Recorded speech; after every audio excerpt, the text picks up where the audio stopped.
Cik.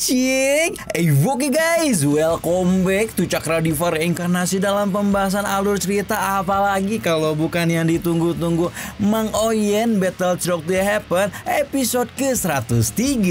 Seperti biasa kita review dulu pembahasan alur cerita di episode sebelumnya, di mana Shoyan telah menerobos Ranah Dojong dan menuju pavilion petir angin untuk menemui Feng Xian dalam konferensi 4 pavilion. Tanpa diduga Shoyan malah melihat Ling Yan tengah mengikuti kompetisi dalam konferensi tersebut dan hampir saja dihabisi dengan begitu kejam oleh Wang Chen, sehingga Shoyan mau tidak mau harus turun tangan dan berakhir pada tantangan pertarungan yang dilemparkan oleh pavilion musim semi kuning kepadanya. Lalu di episode kali ini kita akan melihat bagaimana pertarungan Shoyan melawan Wang Chen yang berujung pada terbongkarnya penyamaran sang tuan muda ketiga keluarga Xiao tersebut, pertarungan dengan Fetian, sampai dengan pembelaan yang diberikan Feng Xian setelah mengetahui bahwa Shoyan adalah murid teman lamanya Yao Chen, serta pertempuran harga diri antara Shoyan melawan pemimpin pavilion petir angin muda Feng Qing'er.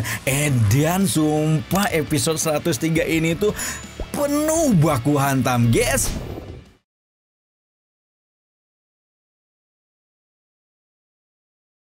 Seperti yang udah Cakradiva jelasin di openingnya, Wang Quan Junje meminta Shoyan bertarung dengan Wang Chen untuk menentukan apakah pemuda antah berantah itu bisa membawa pergi temannya atau tidak. Meskipun Shoyan tampak cukup aneh baginya, Wang Quan Junje cukup percaya diri dengan kemampuan muridnya yang telah menjadi seorang ahli setengah kaki di Ranah Dojong, sebelum kemudian meminta Le Junje untuk menghentikan kompetisi sementara waktu untuk menyelesaikan masalah dengan pemuda antah berantah ini.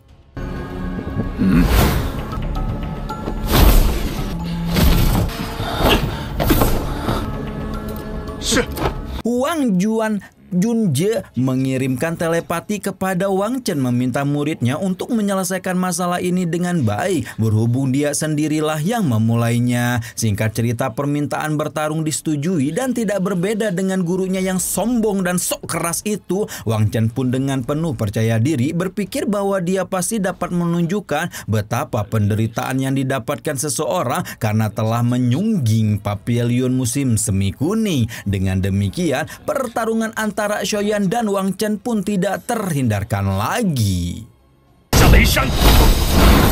Wang Chen berubah menjadi cahaya gelap yang melintasi arena tempur dengan kecepatan luar biasa, menggemakan suaranya ketika berkata jika dia akan ngasih paham ke Mang Oyen penyesalan seperti apa yang akan dia dapatkan setelah membuat garak-garak dengan pavilionnya. Tanpa banyak bicara, Shoyan menarik keluar penggaris besarnya, membuat penguasa Suan itu berbenturan dengan belati tajam Wang Chen dan menciptakan ledakan. Wang Chen terdorong mundur setelah berbenturan dengan penggaris besar Shoyan, namun buru-buru melepaskan kekuatannya yang sebenarnya sebagai ahli setengah kaki di Ranah Dojong. Kini Shoyan juga mengetahui seberapa tinggi kekuatan Wang Chen, di mana jika dia tidak segera menyelesaikan pertempuran ini, maka kekuatannya sendiri akan semakin banyak yang keluar dan hal itu bisa berujung pada penyamarannya yang terbongkar. Karena itulah Shoyan berambisi untuk menyelesaikan pertarungan ini secepat mungkin dan membalaskan serangan Wang Chen yang sekarang menggunakan semacam jurus Kagebushinnya yang punya Naruto hingga membuat banyak cloningnya bermunculan. Baik Shoyan dan Wang Chen saling mengayunkan senjata masing-masing dan menyebabkan suara desingan logam yang saling beradu memenuhi puncak pegunungan petir angin.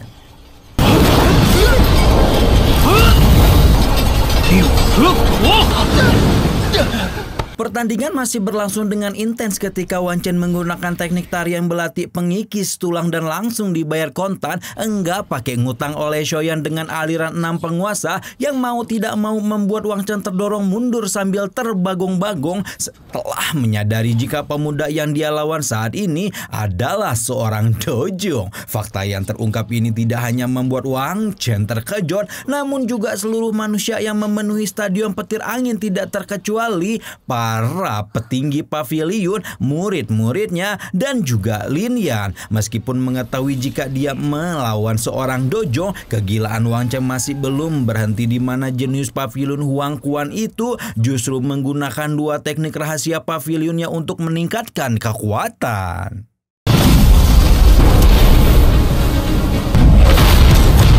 Segera saja setelah dua teknik rahasia pavilion Huang Quan dilepaskan, sebuah tangan merah darah raksasa muncul di tengah arena tempur sebelum kemudian menggempur tubuh Xiaoyan tanpa ampun di depan mata semua orang. Kekuatan dan keterampilan Wang Chen tidak dipungkiri lagi meningkat drastis setelah menggunakan teknik rahasia, di mana hal ini membuat Huang Quan Junje dan dirinya sendiri merasa percaya diri bahwa si Dojong entah datang dari mana ini tidak akan bisa mengatasi serangannya. Telapak tangan merah darah itu masih berlama-lama di arena tempur dengan aura menakutkan sebelum secara perlahan dibakar tanpa ampun oleh api giok yang tidak salah lagi merupakan api surgawi.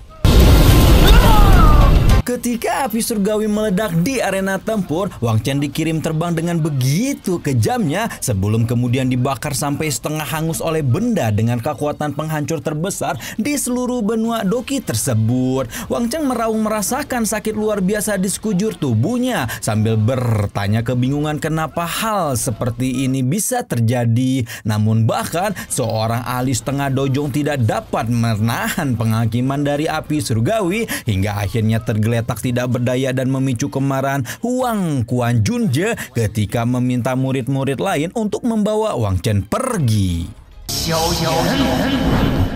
Nah, seperti tidak ingin masuk ke neraka sendirian, Wang Chen belum berhenti untuk membuat masalah ketika tiba-tiba saja dia mengumumkan identitas asli Xiaoyan setelah mengenali api surgawi yang pemuda itu tunjukkan. Nama Xiaoyan tiba-tiba saja menggema di seluruh pegunungan petir angin, membuat banyak orang tidak percaya kenapa pemuda itu bisa dengan begitu berani datang ke markas besar pavilion petir angin yang jelas-jelas memiliki masalah dengan. Lei Junje langsung mengonfirmasi identitas Xiaoyan kepada Fetian dan setelah meyakini jika pemuda berjubah itu benar-benar bocil FF yang selalu mencari gara-gara dengan pavilion petir angin, Fetian pun tanpa aba-aba langsung melancarkan serangan hanya dalam beberapa kedipan mata.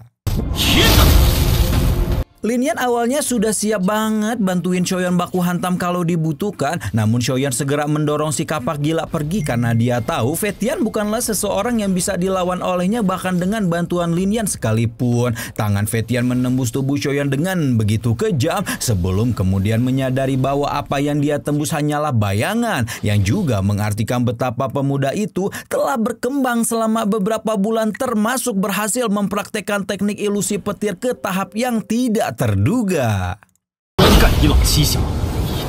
Xiaoyan dengan penyamaran yang telah terbongkar menarik keluar penguasa hitam suarnya sambil menghardik bagaimana Fetian berusaha untuk menyerangnya lagi seperti ini. Seperti tidak ingat tindakan pengecut yang dilakukan pavilionnya dengan merundung seseorang pemuda lemah seperti dirinya melalui aji-aji keroyokan. Fetian tidak dapat menahan emosinya lagi mendengar celotehan arogan Xiaoyan sebelum berkedip dan berubah menjadi kilat petir ketika merangsek ke arah Xiaoyan dengan raungan kemarahan. Segera saja dua ahli di kelas dojong itu berubah menjadi dua bintang jatuh yang saling bertubrukan dan menciptakan ledakan cahaya yang memenuhi langit pegunungan. Di tengah pertarungan antara Xiaoyan dan Fetian, tiba-tiba saja energi berfluktuasi di telapak tangan Lei Junje membuat Xiaoyan buru-buru pidato menanyakan kenapa atuh pemimpin pavilion petir angin itu tidak bertindak sendiri dengan kekuatan dojunnya kalau memang berpikir Xiaoyan memang benar-benar masalah besar bagi pavilion mereka. Perkataan Xiaoyan auto membuat Lei Junje mengurungkan niat untuk ikut campur, memikirkan apa kata orang kalau sampai dojun sepertinya menindas seorang kerucil dojong bintang 1 seperti Xiaoyan. Namun bahkan tanpa campur tangan Lei Junje sekalipun, menghadapi seorang ahli puncak dojong seperti Fetian bukanlah sesuatu yang bisa ditangani Xiaoyan. Dan tuan muda ketiga keluarga Xiao itu benar-benar berada dalam posisi terjepit hingga tiba-tiba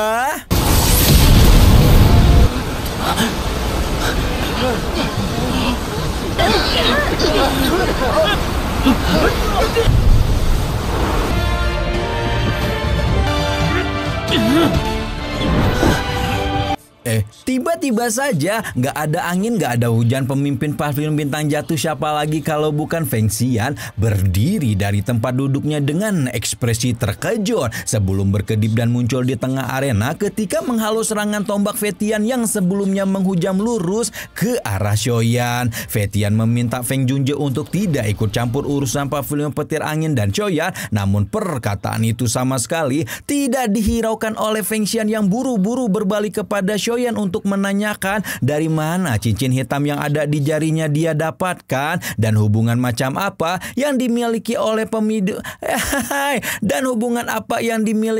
pemuda itu dengan sang pemilik cincin. Bah!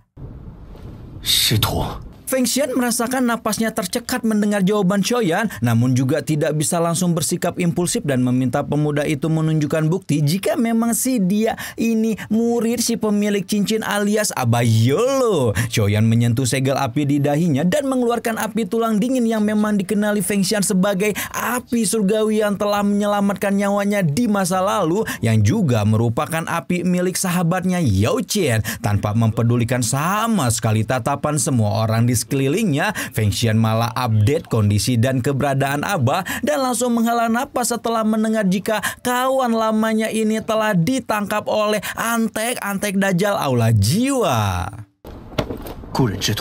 Dengan mengetahui Shoyan adalah murid Yao Chen, Feng Xian pun menjelaskan jika hubungannya dengan guru pemuda itu sangatlah dalam, di mana bahkan dia tidak keberatan kalau Shoyan juga menganggapnya sebagai guru. Karena hubungan yang begitu dalam ini, Feng Xian juga tidak bisa diam saja melihat Shoyan diincar oleh pavilion petir angin dan meminta pemuda itu untuk menyerahkan masalah ini kepadanya. Lei Junje sudah emosi setengah hidup melihat Feng Xian tiba-tiba ikut campur masalah mereka dengan Shoyan. Namun kepala pavilion bintang jatuh itu dengan tegas menyatakan bahwa Shoyan adalah seseorang yang tidak bisa disentuh oleh pavilion petir angin. Lei Junje mendengus mendengar pernyataan semena-mena Feng Xian, mengingatkan bahwa pemuda yang dia bela itu telah mencuri teknik rahasia sektenya. Shoyan menjelaskan sekali lagi bahwa dia mendapatkan teknik langkah 3000 petir secara tidak sengaja dan teknik ilusi petir itu pun sudah kembali ke pavilion petir angin. Lei Junje benar-benar kesal dengan pembelaan yang diberikan Feng Xian kepada Shoyan, namun juga tidak bisa memicu perang dengan pavilion bintang jatuh begitu saja. Karena itulah Lei Junje meminta agar Shoyan melawan Fetian untuk menyelesaikan masalah ini, di mana tawaran ini pun langsung ditolak mentah-mentah oleh Feng Xian hingga membuat Lei Junje meraung penuh kemarahan ketika meledakkan kekuatan dojunnya. Tapi tanpa bergeming sama sekali, Feng Xian justru balik meledakkan aura agung dari seorang dojun yang dia miliki, menunjukkan betapa kepala pavilion bintang jatuh itu benar-benar siap menyalakan genderang perang antar dua pavilion kalau Lei Junje tidak bersedia melepaskan Shoyan. Petinggi pavilion lain menyaksikan pergolakan permusuhan ini dengan ekspresi serius karena pertarungan antara pavilion petir angin dan pavilion bintang jatuh tidak salah lagi akan menimbulkan ketidakstabilan kekuatan 4 pavilion. Ketika suasana menjadi sangat mencekam itulah Feng Qinger menginstruksi percakapan dan menawarkan dirinya untuk melawan Shoyan demi menyelesaikan masalah. Jian Junje tidak bisa menahan tawa lega ketika melihat Feng Qinger mengambil alih tantangan dan ikut mempersuasi Lei Junje untuk mengizinkan muridnya bertarung, mengingat Fetian yang jauh lebih senior memang tidak adil dijadikan lawan untuk Shoyan. Untuk menjaga hubungan antara dua pavilion, Lei Junje pun akhirnya menahan ego dan membiarkan Feng Qinger melawan Shoyan karena dia yakin muridnya tahu apa yang harus dilakukan. Setelah dua petinggi pavilion telah kembali ke kursi masing-masing, Feng Qinger pun menanyakan sekali lagi atas kesediaan Shoyan menerima tantangannya, dan setelah pemuda itu dengan tegas menyatakan setuju, pertempuran harga diri antara Shoyan melawan Feng Qinger pun resmi dimulai. Feng Qing'er benar-benar tidak menahan diri sama sekali sejak pertempuran dimulai, di mana Xiaoyan harus membenarkan pujian orang-orang kepada gadis ini karena sang tuan putri pavilion petir angin itu tidak salah lagi memiliki kemampuan luar biasa serta keterampilan yang sempurna dalam menggabungkan kekuatan petir dan angin. Feng Qing'er melepaskan selendang emasnya tanpa henti ke arah Xiaoyan yang meskipun dapat dihindari oleh pemuda itu, Feng Qing'er masih percaya diri bahwa seseorang yang terus mengandalkan kekuatan eksternal maupun bantuan orang lain seperti Xiaoyan tidak akan mampu mengalahkannya.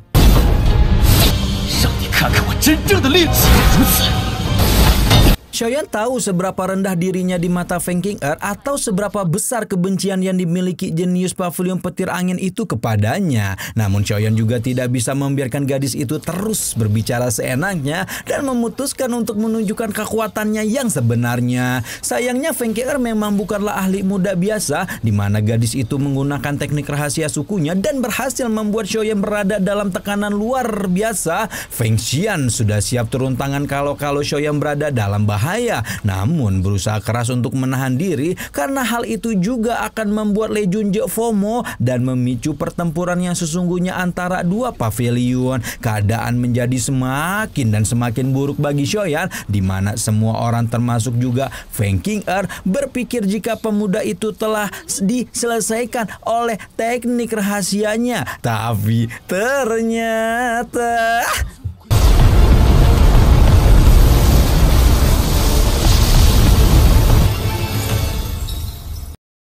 Feng Qing'er, ada kamu teh cantik-cantik teing atuh Feng Qing'er. Cuman sayangnya kamu teh di Donghua ya. Terus rambutnya juga terus telinganya juga runcing-runcing kayak gitu. Aduh, bisa nyocok ya guys ya.